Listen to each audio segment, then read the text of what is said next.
আপনার কন্যা সন্তানকে রক্ষা করতে এই নিয়মগুলো অবশ্যই মেনে চলুন। আপনার কন্যাকে কখনো কোনো ব্যক্তির কোলে বসতে দিবেন না, সে যেই হোক না কেন। কখনো আপনার মেয়েকে কারো বাড়িতে অথবা পাশের বাসায়, এমনকি আত্মীয় স্বজনের বাড়িতেও একা যেতে দিবেন না। বৃষ্টির দিনে অথবা স্বাভাবিক দিনে কখনোই সময়ের আগে স্কুল বা কোচিং এ আপনার সন্তানকে পাঠাবেন না। দেখা গেল সেখানে কোনো স্টুডেন্ট উপস্থিত হয় নাই, শুধু টিচাররা আছে, সেখানেও কিন্তু আপনার সন্তান নিরাপদ না। যতটা সম্ভব স্মার্টফোন থেকে আপনার সন্তানকে দূরে রাখুন, কারণ স্মার্টফোনের কারণে ভুল মানুষের সাথে সম্পর্কে জড়িয়ে বিপদে পড়তে পারে।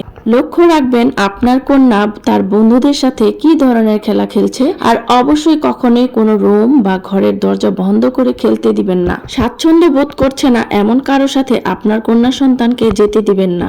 বাসায় কোনো পুরুষ আত্মীয় আসলে যদি আপনার কন্যা সন্তান চিৎকার চেঁচামেচি করে বা তাকে অপছন্দ করে, তাহলে আপনি তাকে কিছু না বলে আপনি তাকে নজরদারিতে রাখেন যে আপনার কন্যা সন্তানের সাথে সে কি ব্যবহার করে, এবং অবশ্যই তার কাছ থেকে আপনার কন্যা সন্তানকে দূরে সরিয়ে রাখুন। ছেলে সন্তান আছে এমন আত্মীয় স্বজনের কাছ থেকে একটু দূরে থাকাই ভালো, বেশি মাখামাখি করা একদমই উচিত না। সে আপনার বাসায় আসবে ছেলেকে নিয়ে বেড়াতে, অথবা আপনি আপনার মেয়েকে নিয়ে তার বাসায় যাবেন বেড়াতে, কথার ঘুরে থাকবেন, একটা অঘটন ঘটে যেতে পারে।